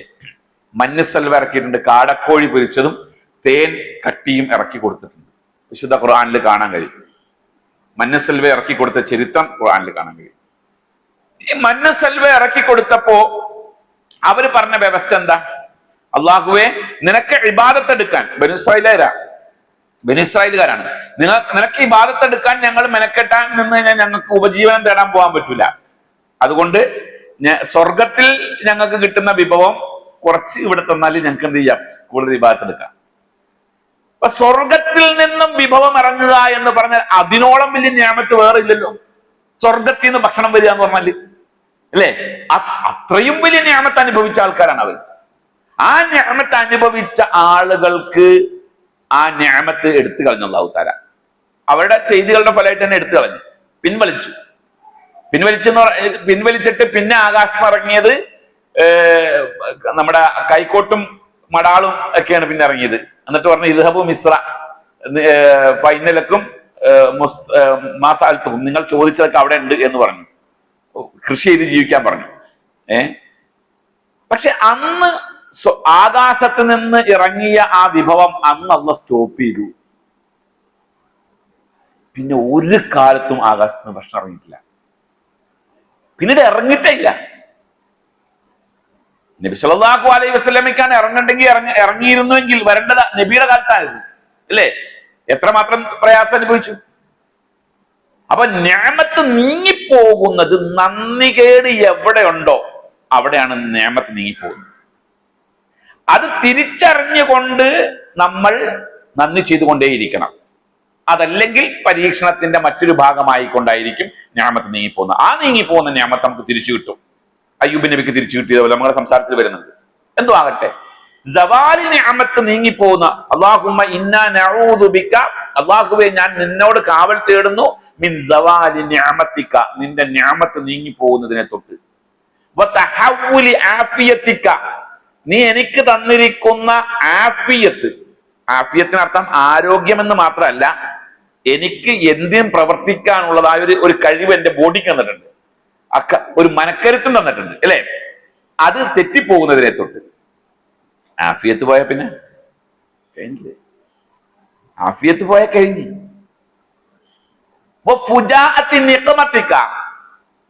നിന്റെ നിഖ്മത്ത് പെട്ടെന്ന് വരുന്നത്, നിഅമത്തിന്റെ വിപരീതമാണ് നിഖ്മത്ത്, അനുഗ്രഹത്തിന്റെ വിപരീതമാണ് നിഖ്മത്ത്. നിഖ്മത്ത് എന്ന് പറഞ്ഞു കഴിഞ്ഞാല് ദുരിതങ്ങൾ, ദുരിതങ്ങൾ പെട്ടെന്ന് ഞങ്ങളെ ബാധിക്കുന്നതിനെ തൊട്ട്, നിന്റെ മുഴുവൻ കോപത്തെ തൊട്ടും ഞാൻ നിന്നോട് കാവൽ തേടുന്നു എന്ന് നബി സല്ലല്ലാഹു അലൈഹി വസല്ലം ദുആ ചെയ്തത്. അപ്പൊ എന്തുമാകട്ടെ, അല്ലാഹുവിന്റെ റസൂല് സല്ലല്ലാഹു അലൈഹി വസല്ലം വിശന്നിട്ടാണ് ഇറങ്ങി നടക്കുന്നത്. ആ വിശന്നിട്ട് ഇറങ്ങി നടന്നപ്പോ അവരും പറയുന്നു ഞങ്ങൾക്കും വിശപ്പാണ്. അങ്ങനെ അവര് മൂന്നാളും കൂടെ കൂടിയിട്ട് ഒരു സഹാബിയുടെ വീട്ടിലേക്ക് പോയി. എന്തെങ്കിലും കിട്ടുന്ന പ്രതീക്ഷിച്ചിട്ടാണ് പോകുന്നത്. പാതിരാത്രിക്ക് വന്ന് വിളിച്ചു. അവര് ആ കുടുംബം എഴുന്നേറ്റു. അള്ളാന്റെ റസൂലാണെന്ന് പറഞ്ഞപ്പോ അവർക്കുണ്ടായ സന്തോഷം ചെറുതൊന്നുമല്ല. അവര് വേഗം വിളിച്ചിരുത്തി നബി സല്ലല്ലാഹു അലൈഹി വസല്ലമയ്ക്ക് സൽക്കാരം ഏർപ്പെടുത്തി. ഒരു ആടിനെ അറുത്ത് അതിന്റെ മാംസം കൊണ്ടുപോയി കൊടുത്ത് അവരത് കഴിച്ചു. വലിയ കാര്യമായില്ലേ. പുറത്തിറങ്ങിയപ്പോ നബി സല്ലല്ലാഹു അലൈഹി വസല്ലം അവർ രണ്ടുപേരോടും ചോദിച്ചു, നമ്മൾ ഇങ്ങോട്ട് വന്നത് എങ്ങനെയാ? വിശന്നൊട്ടിയ വയറുമായിട്ടാണ്. ഇപ്പൊ നമ്മൾ പുറത്തേക്ക് ഇറങ്ങിയത് എങ്ങനെയാ? വയറ് നിറച്ചിട്ടാണ്. നല്ല വിശപ്പ് നമ്മൾ അനുഭവിച്ചു, ഇപ്പൊ വയറ് നിറഞ്ഞിരിക്കുന്നു അല്ലേ. ലതുസ്അലുന്ന യൗമഇദിൻ അനിൻ നഈം, ഈ നിഅമത്തിനെ പറ്റിയും നാളെ അള്ളാഹു ചോദിക്കും, ഈ തന്നതിനെ പറ്റിയും ചോദിക്കും. വിശപ്പില്ലാതെ ജീവിക്കാനുള്ള ഒരു സിറ്റുവേഷൻ അള്ളാഹു നമുക്ക് ഉണ്ടാക്കിയിട്ടുണ്ട് എങ്കിൽ അള്ളാഹ് നമുക്ക് ചെയ്തു തന്ന വലിയ നിഅമത്ത് തന്നെയാണ്. നമ്മൾ മനസ്സിലാക്കണം. അപ്പൊ പരീക്ഷണങ്ങളുടെ രീതികൾ പലതുമാണ്. അപ്പൊ എല്ലാം നമ്മൾ നന്മ കിട്ടിയാലും അത് പരീക്ഷണമാണെന്ന് മനസ്സിലാക്കണം. നമുക്ക് തിന്മയാണെന്ന് തോന്നുന്ന കാര്യങ്ങൾ, ഞാൻ തിന്മ എന്ന് പറയില്ല അതിനെപ്പറ്റി, നമ്മുടെ കാഴ്ചപ്പാടിൽ എന്താണ് ഒരു പരീക്ഷണം, നമുക്ക് തിന്മയായി തോന്നുന്ന ഒരു പരീക്ഷണം നമ്മുടെ മുമ്പിലുണ്ടെങ്കിൽ, ഇപ്പോൾ നമുക്ക് വയനാട്ടിൽ സംഭവിച്ചതുപോലത്തെ ഒരു പരീക്ഷണം നമ്മുടെ കൺമുമ്പിലുണ്ടെങ്കിൽ, ഒരു മുഅ്മിന് അതിന് രണ്ടർത്ഥേ വെക്കാവൂ. രണ്ടിലേതെങ്കിലും ഒരു സംഭവമായിട്ട് കണക്കാക്കാവൂ അല്ലെ. ഈ ഇപ്പൊ ആരോ ഒരാൾ ചോദിച്ചതായിട്ട് ഞാൻ കേട്ടു, അതായത് പടച്ചോൻ എന്തിനാ എന്നോട് ഇങ്ങനെ കാണിക്കുന്നത്? നമ്മൾ മനസ്സിലാക്കേണ്ടത് അള്ളാഹു എന്നെ ഇതിനു വേണ്ടി തെരഞ്ഞെടുത്തല്ലോ. അതാണ് നമ്മൾ മനസ്സിലാക്കേണ്ട. മുഅ്മിനിന്റെ കാര്യം അങ്ങനെയാ. ഈ പരീക്ഷണ പദ്ധതിക്ക് റബ്ബ് എന്നെ തെരഞ്ഞെടുത്തല്ലോ, അതാ നമ്മൾ ചിന്തിക്കേണ്ടത്. അല്ലെങ്കിൽ അള്ളാഹ് എന്തിനാ എന്നോട് ഇങ്ങനെ കാണിച്ചത്? ഞാൻ എന്ത് തെറ്റാ അള്ളാഹിനോട് ചെയ്തത്? അതേട്ടാ, ഇവൻ ഈ അദ്ദേഹത്തിന്റെ വിഷമം കൊണ്ട് പറഞ്ഞായിരിക്കും. നമുക്കാണെങ്കിൽ, ഞാനാണെങ്കിൽ ചിലപ്പോൾ പറഞ്ഞു പോകും. സിറ്റുവേഷൻ അങ്ങനെയാണെങ്കിൽ നമ്മൾ അറിയാതെ പറഞ്ഞു പോകും. പക്ഷെ മനസ്സിലാക്കേണ്ടത്, 50 വയസ്സ് വരെ ജീവിച്ച എനിക്ക് ഇത്രയും കാലം ഇത്രയും നിഅമത്തുകൾ തന്നിട്ട് എന്റെ റബ്ബ് എന്തിനാണ് ഇതൊക്കെ എനിക്ക് തരുന്നത്? ഞാൻ എന്താ റബ്ബിനോട് ചെയ്തത്? എന്ത് നന്മ ചെയ്തിട്ടാ റബ്ബ് എനിക്ക് ഈ സൗകര്യം ചെയ്തതെന്ന് നമ്മൾ ചോദിച്ചിട്ടില്ല. ഒരു സുപ്രഭാതത്തിൽ ഒരു പ്രയാസമുണ്ടായപ്പോ റബ്ബ് എന്തിനാ എന്നോട് ഇങ്ങനെ ചെയ്യണത് എന്ന് ചോദിക്കണമെങ്കിൽ ഈമാൻ തൊട്ട് കിട്ടിയിട്ടില്ല. കാരണം എന്ന് വെച്ച് കഴിഞ്ഞാല് അള്ളാഹു ഒരു മനുഷ്യന് ഒരിക്കലും ഒരാളെ പ്രയാസത്തിലാക്കില്ല. ഒരു പ്രയാസമാണെന്ന് നമുക്ക് തോന്നുന്ന കാര്യം എവിടെയെങ്കിലും ഉണ്ട് എങ്കിൽ രണ്ടാലൊരു കാര്യം അതിന്റെ പിന്നിലുണ്ടാവും. അള്ളാന്റെ ഹിക്മത്ത് നമ്മൾ തിരിച്ചറിയണം എന്ന് പറഞ്ഞാൽ, ഒന്നിരിക്കൽ അവർക്ക് പദവി ഉയർത്തി കൊടുക്കാൻ, അല്ലെങ്കിൽ അവർ ചെയ്ത പാപങ്ങൾ പുറത്തു കൊടുക്കാൻ. ഈ രണ്ട് വിഷയങ്ങൾ മുമ്പിൽ കണ്ടുകൊണ്ട് വേണം മുന്നോട്ട് പോകാൻ. അപ്പൊ ഇത് രണ്ടും നമുക്ക് തിരിച്ചറിയണമെങ്കിൽ പരീക്ഷണമാണെന്ന് മനസ്സിലാക്കിക്കൊണ്ട് ഒന്നാമത് ക്ഷമിക്കണം, രണ്ടാമത് ഇസ്തിഗ്ഫാർ ചെയ്യണം, മൂന്നാമത് ദുആ ചെയ്യണം. ഒരു പരീക്ഷണം മുമ്പിൽ വരുമ്പോൾ ഒരു മുഅ്മിനിൽ ഉണ്ടാകേണ്ടുന്ന സ്വഭാവം അതാണ്. മൂന്ന് കാര്യങ്ങൾ ഏതൊക്കെയാ? ഒന്ന് ക്ഷമ, രണ്ട് ഇസ്തിഗ്ഫാർ, മൂന്ന് ദുആ. ഇത് മൂന്നുണ്ടാകണം.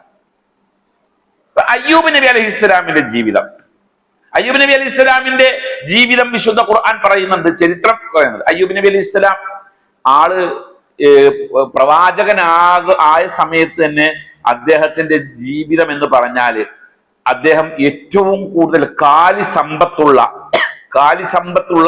ഒരു മുതലാളിയായിരുന്നു. കാലി സമ്പത്ത് എന്ന് പറയുമ്പോ എല്ലാ ഇനത്തിലുള്ള കന്നുകാലികളും അദ്ദേഹത്തിനുണ്ടായിരുന്നു. അദ്ദേഹത്തിന് 7000-ഓളം ഒട്ടകങ്ങൾ ഉണ്ടായിരുന്നു എന്ന് പറയുന്നത്. 7000-ഓളം ഒട്ടകം. ഒരൊട്ടകം എന്ന് പറഞ്ഞാൽ ഇന്നത്തെ ഒരു കാറാണ്. അത് മനസ്സിലാക്കണം. അന്നത്തെ ഒരൊട്ടകം ഇന്നത്തെ ഒരു കാറാണ്. 7000-ഓളം ഒട്ടകം ഉണ്ടായിരുന്നു. 10,000-ന്റെ മുകളിൽ ആടുകൾ തന്നെ ഉണ്ടായിരുന്നു. കാലി സമ്പത്തിന്റെ ഉടമ, ഒരു പ്രകൃതി മുഴുവൻ, പ്രദേശം മുഴുവനും അദ്ദേഹത്തിന്റെ ആധിപത്യത്തിലായിരുന്നു. അത്രയും സമ്പത്തുള്ള ആൾ. അതുപോലെ അത്രയധികം സന്താനങ്ങളും ഉണ്ടായിരുന്നു. ഒരുപാട് മക്കളുണ്ടായിരുന്നു അദ്ദേഹത്തിന്. ഒരു സുപ്രഭാതത്തിൽ അദ്ദേഹത്തിന് ഓരോന്ന് നഷ്ടപ്പെടാൻ തുടങ്ങി. ഒറ്റയടിക്കല്ല പോയത്, ഘട്ടം ഘട്ടമായിട്ടാണ് പോകുന്നത്. തൊഴിലാളികളൊക്കെ പിരിഞ്ഞുപോയി, ഓരോന്ന് പോക്ക്. ആദ്യം കന്നുകാലികളൊക്കെ ചത്തൊടുങ്ങുകയാണ് ചെയ്തത്. പിന്നീട് കൃഷി നശിക്കാൻ തുടങ്ങി, തൊഴിലാളികളൊക്കെ പോയി. പിന്നീട് മക്കൾ മരണപ്പെട്ടു. മക്കളുടെ മരണം വല്ലാതെ അദ്ദേഹത്തെ ബാധിച്ചു. അങ്ങനെ ഓരോന്ന് പോയി. പിന്നെ അവസാനമാണ് അദ്ദേഹത്തിന് ശരീരത്തിന് അസുഖം വന്നത്. സ്കിന്നിലായിരുന്നു പ്രോബ്ലം. ഒരു പ്രവാചകന്റെ അസുഖത്തെ വർണ്ണിക്കാൻ പാടില്ലാത്തതുകൊണ്ടാണ് ഞാൻ മനസ്സിലാക്കിയത് വർണ്ണിക്കാത്തത്. അതൊരു മോശം, അത് നമുക്ക് മനസ്സിലാക്കുമ്പോൾ അത് മോശമായിട്ട് തോന്നുന്നു. ഇങ്ങനെ സ്കിൻ പ്രോബ്ലം ആയിരുന്നു. പഴുപ്പും രക്തവും ഒക്കെ സ്കിന്നിലൂടെ പുറത്തേക്ക് വന്നിരുന്ന ദുർഗന്ധം വമിക്കുന്ന തരത്തിലുള്ള ഒരു കംപ്ലൈന്റ് ആയിരുന്നു.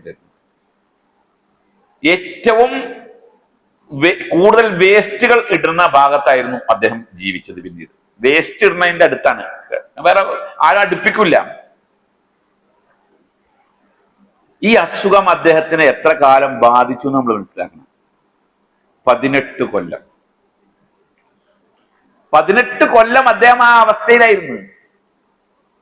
ആളുകൾ പറയാൻ തുടങ്ങി, എന്ത്, അത് നബി ഒന്നുമല്ലടോ, നബിമാർക്കൊക്കെ എങ്ങനെ ഉണ്ടാകുമോ? എന്തോ വലിയ തിന്മ ചെയ്തിട്ട് നമ്മൾ പറയും അല്ലെ. ചില ആളുകളെ സംബന്ധിച്ച് ചില പ്രയാസങ്ങളിലായിപ്പെടുമ്പോൾ അവരെ പറ്റി നമ്മൾ പോലും പറയാറുണ്ട്, എന്തോ വലിയ അപരാധം ചെയ്തിട്ടുണ്ട് മൂപ്പര്, അതുകൊണ്ടാണ് മൂപ്പരൊക്കെ അങ്ങനെ. നമുക്കറിയോ അയാൾ അപരാധം ചെയ്തതിന്റെ പേരിലാണ്? പറയാൻ പറ്റില്ല. ഒരാൾക്ക് ഇനി അയാൾ പ്രത്യക്ഷത്തിൽ ഒരു അപരാധം ചെയ്തു കൂട്ടിക്കോ, പിൽക്കാലഘട്ടത്തിൽ അയാൾക്ക് ഒരു പ്രയാസം ഉണ്ടായിക്കഴിഞ്ഞാൽ അതിന്റെ പേരിലാണ് അയാൾക്ക് ഈ പ്രയാസം ഉണ്ടായതെന്ന് പറയാനുള്ള ഇൽമൊന്നും നമുക്കില്ല. അതൊന്നും പറയാൻ പാടില്ല. നമ്മൾ ഇത്രയും സംഭവങ്ങൾ ഉണ്ടായി. നമ്മളിവിടെ മനസ്സിലാക്കേണ്ട കാര്യം വെച്ചാല്, ഇത്രയും ഉണ്ടായിട്ടും അള്ളാഹുവിനോട് അദ്ദേഹം ഒരു കാര്യം ആവശ്യപ്പെട്ടില്ല. ഒരു കാര്യം അള്ളാഹുവിനോട് അദ്ദേഹം ആവശ്യപ്പെട്ടില്ല. ഒടുവിൽ അദ്ദേഹത്തിന് അള്ളാഹുവിനെ ദിക്ർ ചെയ്യുന്നതിന്, അള്ളാഹുവിനെ ദിക്ർ ചെയ്യാനും ഇബാദത്ത് എടുക്കാനും സാധ്യമല്ലാത്ത നിലയിലേക്ക് കാര്യങ്ങൾ പോയി. അതിന് തടസ്സം വരുന്നിടത്തേക്ക് കാര്യങ്ങൾ പോയി. അപ്പോഴാണ് അയ്യൂബ് തന്റെ റബ്ബിനെ വിളിച്ച് പ്രാർത്ഥിച്ചു. അപ്പോഴാ വിളിച്ചത്. എന്താ പ്രാർത്ഥിച്ചത്? അള്ളാഹുവേ, എനിക്ക് ഇങ്ങനെ സൗകര്യങ്ങൾ ഉണ്ടായിരുന്നു, ഇങ്ങനെയൊക്കെ ഉണ്ടായിരുന്നു, അങ്ങനെയൊക്കെ ഉണ്ടായിരുന്നു. അതൊക്കെ പോയി, അതൊക്കെ നീ എടുത്ത് ഇതൊക്കെ ഇങ്ങനെ ഉണ്ടായി, അതുകൊണ്ടല്ലാ എന്റെതൊക്കെ മാറ്റിത്തരണേ, എനിക്ക് തിരിച്ചു തരണേ എന്നാണ്. ഇല്ല. അതാണ് ഞാൻ പറഞ്ഞത്, അള്ളാഹിനോട് ദുആ ചെയ്യണതിന്റെ ഒരു ആദബ്, ഒരു രീതിയുണ്ട്. ആ രീതി നമ്മൾ മനസ്സിലാക്കണം. അള്ളാഹിനോട് അദ്ദേഹം ദുആ ചെയ്തത് അന്നി മസ്സനിയ ദുർറു വഅൻത അർഹമുർ റാഹിമീൻ. എന്റെ രക്ഷിതാവേ, എനിക്ക് പ്രയാസം ബാധിച്ചിരിക്കുന്നു. നീ റഹ്മാനായ ആളാണ്, റഹീമായ ആളാണ്. എനിക്ക് പ്രയാസം ബാധിച്ചിരിക്കുന്നു, നീ റഹ്മാനാണ്, റഹീമാണ്. അത്രേ ഉള്ളൂ. മൂസ അലൈഹിസ്സലാം ഫിർഔന്റെ കൂട്ടത്തിൽപ്പെട്ട ഒരു കിബിത്തിയെ അടിച്ച് ഒറ്റയടിക്ക് താഴെ വീണുപോയി, മരിച്ചുപോയി, നാട് വിട്ടുപോയി. ഷുഐബ് നബിയുടെ മദായിൻ ഷുഐബിന്റെ പരിസരത്തെത്തി. മദായിൻ ഷുഐബ് നല്ല ഭംഗിയുള്ള ഒരു പ്രദേശമാണ്. മദായിൻ സാലിഹ് പോലെയല്ല, കുറച്ചും കൂടെ മാറ്റമുണ്ട് മദായിൻ ഷുഐബ്. അപ്പോ അവിടെ ചെന്നു. അവിടെ രണ്ട് സ്ത്രീകൾ വെള്ളം കോരാൻ നിൽക്കുന്നു. അവരോട് ആൾക്കൂട്ടത്തിൽ നിന്ന് രണ്ട് പെണ്ണുങ്ങൾ മാറി നിൽക്കുന്നു. അന്യ നാടാണ്. പക്ഷെ അദ്ദേഹം ദുർബലരായ രണ്ടാളുകളുടെ വിഷയത്തിൽ ഇടപെട്ടു. എന്നിട്ട് അള്ളാഹുവിനോട് നടത്തിയൊരു പ്രാർത്ഥനയുണ്ട്, അല്ലേ? അള്ളാഹുവെ, നീ തരുന്ന ഏതൊരു നന്മയും ഞാൻ സ്വീകരിക്കാൻ തയ്യാറാണ്. അതാണ് ദുആഇന്റെ രീതി. കുറഞ്ഞ വാക്കുകൾ മതി, കുറേ കാര്യങ്ങൾ ചോദിക്കണമെന്നില്ല. കുറഞ്ഞ വാക്കുകൾ. 18 കൊല്ലം അനുഭവിച്ച പ്രശ്നത്തിന് അയ്യൂബ് നബി പ്രാർത്ഥിച്ച പ്രാർത്ഥന, ഇന്നി മസ്സനി അദ്ദുറു വഅൻത അർഹമുർ റാഹിമീൻ. എനിക്ക് പ്രയാസം ബാധിച്ചു, വഅൻത അർഹമുർ റാഹിമീൻ, നീ റഹ്മാനും റഹീമുമാണ്. അള്ളാഹുവിന് കൊടുത്ത മറുപടി എന്താ? ഫസ്തജബ്നാ ലഹു, നാം അദ്ദേഹത്തിന് മറുപടി കൊടുത്തു. ഫകശഫ്നാ മാ ബിഹി മിൻ ദുർജിൻ, അദ്ദേഹത്തെ ബാധിച്ചിരിക്കുന്ന പൊതിഞ്ഞിരിക്കുന്ന പ്രയാസത്തെ നാം മാറ്റിക്കൊടുത്തു. വആതൈനാഹു അഹ്ലഹു, അദ്ദേഹത്തിന് പുതിയ കുടുംബങ്ങളെ കൊടുത്തു. വമിസ്ലഹും മഅഹു, അതേപോലെ ഉള്ളതെല്ലാം കൊടുത്തു. മുമ്പുണ്ടായിരുന്നത് പോലെയുള്ളതെല്ലാം കൊടുത്തു. ഏതടിസ്ഥാനത്തിൽ? റഹ്മത്തൻ മിൻ ഇൻദിനാ.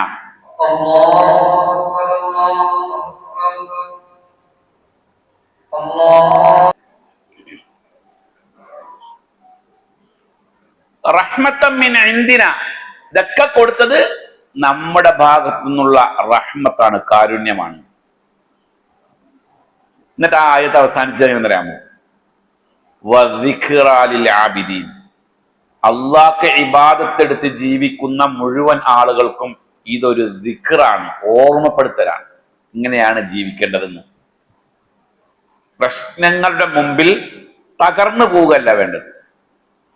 പ്രശ്നങ്ങളുടെ മുമ്പിൽ തകർന്നു നിൽക്കാത്ത ഒരു ധൈര്യമുള്ള മനസ്സ് അത് മോമിനുണ്ടാവും, മറ്റുള്ളവർക്ക് ഉണ്ടാവില്ല. മറ്റുള്ളവർ തകർന്നു പോകും. ഈമാൻ ഉള്ളവരുടെ മുമ്പിലാണ് ആ ധൈര്യം ഉണ്ടാവുള്ളൂ. തകർന്നു പോകുന്ന ആളുകൾ, പ്രശ്നങ്ങളുടെ മുമ്പിൽ തകർന്നു പോകുന്ന ആളുകൾ രണ്ടിലൊരാളായിരിക്കും. ഒന്നിരിക്കൽ അവൻ ളാലായിരിക്കും, അല്ലെങ്കിൽ കാഫിറായിരിക്കും. ഖുർആൻ അങ്ങനെ തന്നെയാ പറഞ്ഞത്.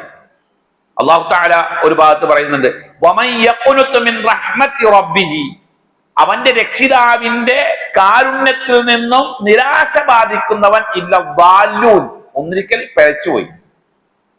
മറ്റൊരു ആയത്തിൽ കാണാം, ഇന്നഹു ലാ യയഅസു മിൻ റൗഹില്ലാഹി ഇല്ലൽ ഖൗമുൽ കാഫിറൂൻ, അല്ലാഹുവിന്റെ ആശ്വസിപ്പിക്കലിൽ നിന്നും നിരാശ ബാധിക്കുന്നത് കാഫിറുകളാണ്. അപ്പൊ ഒന്നിരിക്കൽ എനിക്കൊരു പ്രശ്നമുണ്ടായി, ഞാൻ തകർന്നു എന്ന് പറഞ്ഞാൽ അതിനർത്ഥം എന്താ? ഒന്നിരിക്കൽ ഞാൻ പിഴച്ചു പോയിട്ടുണ്ട്, എന്റെ വിശ്വാസത്തിൽ പിഴവ് സംഭവിച്ചിട്ടുണ്ട്, അല്ലെങ്കിൽ കാഫിറായിട്ടുണ്ട്.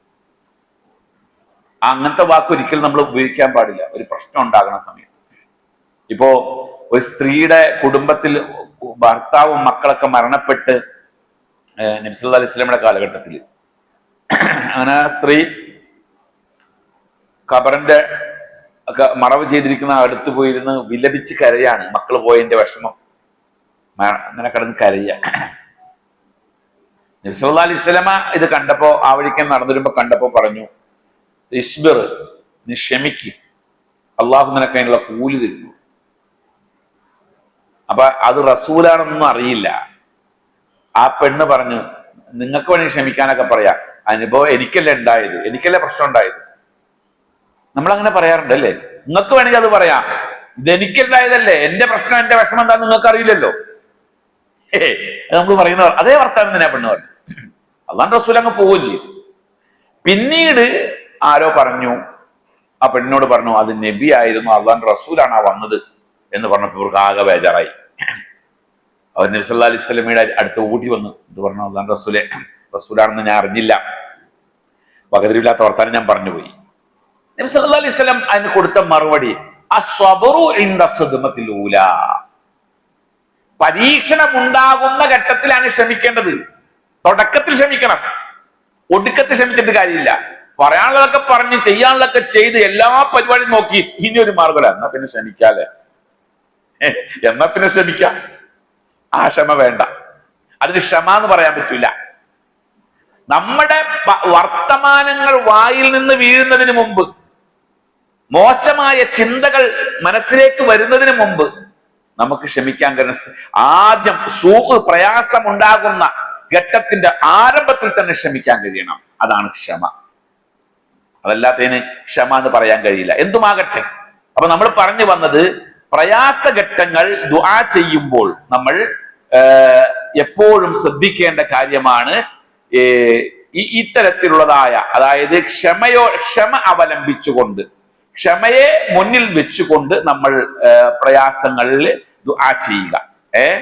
ഇപ്പൊ നമ്മൾ തവസ്സുലിന്റെ രീതികൾ പറഞ്ഞ കൂട്ടത്തിലാണ് ഈ വിശദീകരണത്തിലേക്ക് നമ്മൾ എത്തിയിട്ടുള്ളത്. അതിലൊരു കാര്യം കൂടെ നമുക്ക് അവസാനിപ്പിക്കാം. 9 രീതികളാണ് പറഞ്ഞത്. അതിൽ നമ്മളിപ്പോ ഏത് ഭാഗത്തുനിന്ന് തെറ്റിയത്? അതായത് അങ്ങേയറ്റം വിനയം കാണിച്ചുകൊണ്ട്, പരീക്ഷണങ്ങൾ ഉണ്ടാകുമ്പോൾ അങ്ങേയറ്റം വിനയം അതിന്റെ മുമ്പിൽ രേഖപ്പെടുത്തിക്കൊണ്ട് നടത്തുന്ന തവസ്സുല്. 7ാമത്തെ തവസ്സുൽ വായിച്ചൊറ്റ വായിച്ച് പോവാണ്. ആ തവസ്സുൽ ബി അഹ്വാലി ദാഇ, ദുആ ചെയ്യുന്നവന്റെ അവസ്ഥ മുന്നിൽ വെച്ചുകൊണ്ട് നടത്തുന്ന പ്രാർത്ഥന.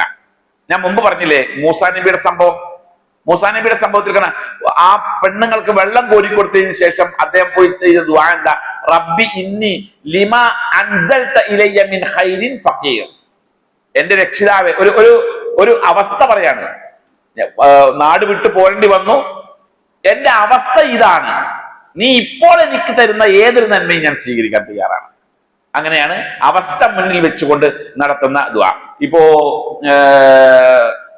ഇദ്ദേഹം സക്കരിയ അലൈഹിസ്സലാം നടത്തിയ ദുആ ഖുർആനിൽ കാണാൻ കഴിയും. റബ്ബി ഇന്നി വഹനൽ അദുമു മിന്നി, എന്റെ എല്ലുകളൊക്കെ ദുർബലപ്പെടാൻ തുടങ്ങി.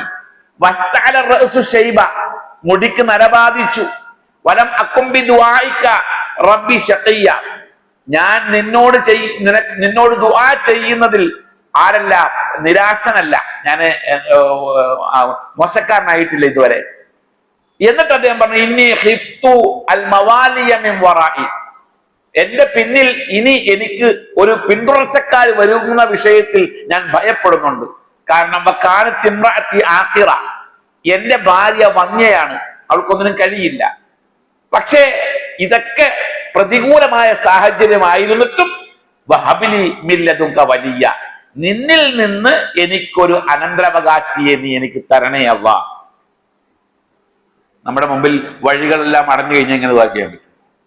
എല്ലാ വഴിയും അടഞ്ഞ്, എല്ലാ വഴിയും അടഞ്ഞ്. ഭാര്യ പ്രസവിക്കൂല, വന്യയാണ്, തീർത്തു പറഞ്ഞു. അവിടെയല്ലേ സക്കരിയ നബിക്ക് യഹ്യ നബീനെ കൊടുത്തത് അല്ലാഹു തആല. അതാണ് നമ്മളുടെ സിറ്റുവേഷൻ അള്ളാഹിനോട് പറയണം, അള്ളാഹുവേ ഞാൻ ഇങ്ങനെയൊക്കെയാണ്, ഇങ്ങനൊരു അവസ്ഥയിലാണ്, ഇങ്ങനത്തെ ഒരു സാഹചര്യത്തിലാണ്, അതുകൊണ്ട് ഞാൻ അത് മുന്നിൽ വെച്ചുകൊണ്ട് ഞാൻ ദുആ ചെയ്യും. 8ാമത്തത് അത്തവസ്സുലു ബിദ്ദംബ്, നമ്മൾ ചെയ്ത തെറ്റ് അള്ളാഹിനോട് പറഞ്ഞുകൊണ്ട് നടത്തുന്ന തവസ്സുല്. 9ാമത്തത് അത്തവസ്സുലു ബിനിഅമത്തില്ല, നമുക്ക് അള്ളാഹു ചെയ്തു തന്ന നിഅമത്തുകൾ മുന്നിൽ വെച്ചുകൊണ്ട് അള്ളാഹിനോട് ചെയ്യുന്ന തവസ്സുൽ. ഈ 9 തവസ്സുലുകളും പ്രാർത്ഥന എളുപ്പമാക്കാൻ, ഉത്തരം എളുപ്പമാക്കാനുള്ള തവസ്സുലിന്റെ രീതികളാണ്. അള്ളാഹു സുബ്ഹാനഹു വ തആല നമുക്ക് ഇതൊക്കെ പഠിച്ച് മനസ്സിലാക്കി പ്രവർത്തിക്കാനുള്ള തൗഫീഖ് തന്ന് അനുഗ്രഹിക്കുമാറാകട്ടെ. ഇതിൽ ചോദിക്കാനുണ്ട്?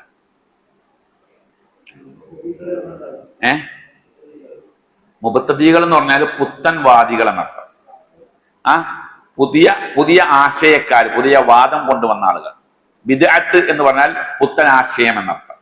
അതായത് സുന്നത്തിൽ സ്ഥിരപ്പെടാത്ത പ്രവർത്തികൾ മതത്തിന്റെ പേരിൽ ചെയ്യുന്ന ആളുകൾ ആണ് പുത്തൻവാദികൾ.